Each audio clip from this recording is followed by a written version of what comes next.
या देवी सर्वभूतेषु माँ गौरीरूपेण संस्थिता नमस्तस्यै नमस्तस्यै नमस्तस्यै नमो नमः। हे माँ सर्वस्त्र विराजमान और माँ गौरी के रूप में प्रसिद्ध अम्बे, आपको मेरा बारंबार प्रणाम है। हे माँ, आप मुझे सुख समृद्धि प्रदान करें, मुझे आशीर्वाद दे कि मैं अपने जीवन में समस्त सुखों को भोग करूं और स्नार मार्ग पर चलती रहूं। बोलिए दुर्गा माता की जय हो। आज चैत्र नवरात्रि का 8वां दिन है, जो माँ दुर्गा के महागौरी स्वरूप को समर्पित है। आज आप सुनेंगे माँ महागौरी स्रोत और दुर्गा सप्तशती का पाठ। तो माता रानी के भक्तों से मेरा निवेदन है कि इस वीडियो को अंत तक ध्यान से सुने, लाइक करें और ज़्यादा से ज़्यादा माता रानी के भक्तों में शेयर करें। अगर आपको यह वीडियो पसंद आए तो शीला भक्ति स्टोरी चैनल को सब्सक्राइब जरूर करें, क्योंकि इसी चैनल पर बैसाख की बहुत ही सुंदर कहानियाँ सुनाई जाएगी। बोलिए माँ दुर्गा की जय हो। नवरात्रि के दौरान माता रानी के अलग अलग 9 रूपों की पूजा की जाती है, जिसे हम नव दुर्गा भी कहते हैं। इसमें माता रानी का हर एक रूप अपने गुणों व शक्तियों के कारण पूजनीय है, और माँ दुर्गा का 8वां रूप महागौरी का जो सौभाग्य है वह परिचायक है। माँ महागौरी का यह रूप अत्यधिक उजला है, जिसमें माता के शरीर का रंग भी गोरा है और उन्होंने सर्वस्त्र और आभूषण भी सफ़ेद रंग के पहने रखे हैं। इसी के कारण उनके इस रूप का नाम महागौरी पड़ा है। महागौरी माता सौभाग्य का प्रतीक है। यही कारण है कि भगवान श्री राम को पुष्प वाटिका में देखने के बाद माता सीता गौरी पूजन करती है, और दूसरी ओर रासलीला से पहले श्री कृष्ण को पाने के लिए भी माता राधा रानी भी गौरी माता का ही पूजन करती है। कहते हैं कि जो स्त्रियां सच्चे मन से माँ महागौरी माता स्रोत का पाठ करती है और उनका ध्यान करती है, उन्हें न केवल सुयोग वर्ग की प्राप्ति होती है, बल्कि विवाह में आ रही हर अड़चन दूर हो जाती है। और वही विवाहित महिलाओं को माँ गौरी के स्रोत का पाठ करने से अखंड सौभाग्य का आशीर्वाद मिलता है। तो आपके कीमती समय का ख्याल रखते हुए शुरू करते हैं। महागौरी स्रोत में मनोवांछित लाभ प्राप्त करने के लिए सभी तरह के मनोरथ को पूरा करने वाली, मस्तक पर अर्धचंद्र को धारण करने वाली, सिंह की सवारी करने वाली, 4 भुजाओं वाली और यश प्रदान करने वाली महागौरी माता की आपकी वंदना करती हूँ। वे हमारी सभी इंद्रियों में वास करती है, सोम चक्र को मजबूती प्रदान करती है। नव दुर्गा का 8वां रूप है, जिनका नाम महागौरी है, और उनके 3 नेत्र हैं। उन्होंने अपने 2 हाथों में डमरू व त्रिशूल लिया है, जबकि बाकी के 2 हाथों में भक्तों का अभय और वरदान देने की मुद्रा में है।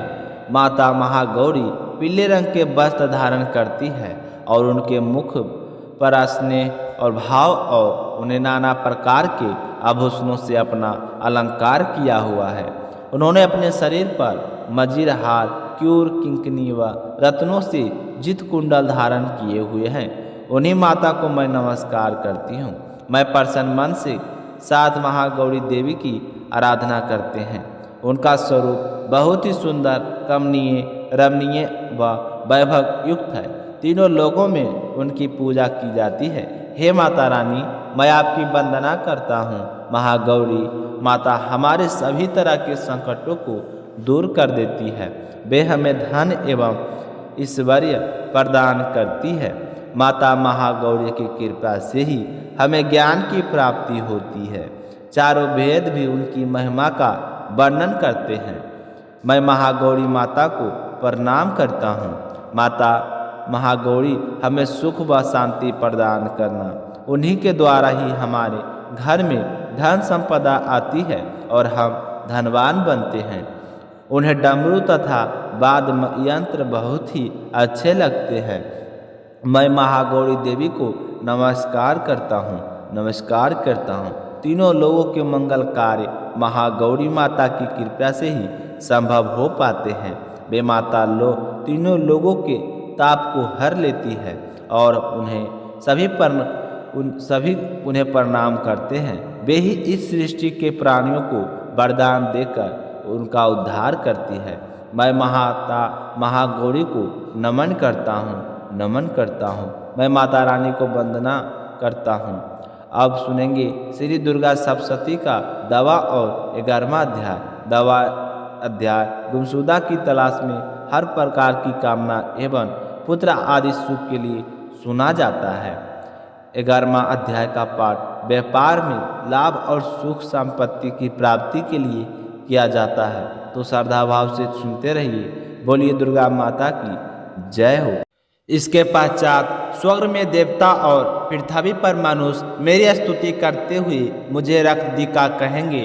फिर जब मैं 100 वर्षों तक वर्षा ना होगी तो मैं ऋषियों की स्तुति करने पर आयोनिज नाम से प्रकट होंगी और अपने 100 नेत्रों से ऋषियों की ओर देखूंगी। अतः मनुष्य शताक्षी नाम से मेरा कीर्तन करेंगे।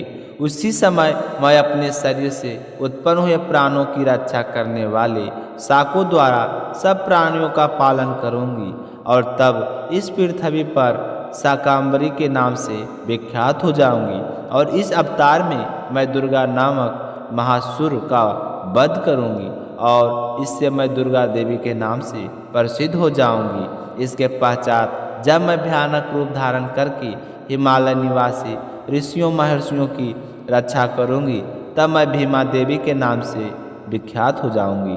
जब फिर अरुण नामक असुर तीनों लोगों को पीड़ित करेगा, तब मैं असंख्य भ्रमरों का रूप धारण करके उस महादैत्य का वध करूंगी। तब स्वर्ग में देवता और मृत्यु लोक में मनुष्य मेरी स्तुति करते हुए मुझे बराहरी के नाम से पुकारेंगे। इस प्रकार जब पृथ्वी राक्षसों से पीड़ित होगी, तब तक मैं अवतरित होकर उन शत्रुओं को नाश करूंगी। तो यह था श्री दुर्गा सप्तशती का दवा और 10वां और 11वां अध्याय। बोलिए माँ भगवती देवी की जय हो। कथा समाप्त होते ही कमेंट बॉक्स में दुर्गा माता की जय हो जरूर लिखें और शीला भक्ति स्टोरी चैनल को सब्सक्राइब करके इस वीडियो को ज़्यादा से ज़्यादा देवी माँ के भक्तों में शेयर करें। माता रानी आपकी सभी मनोकामनाएं को पूर्ण करें।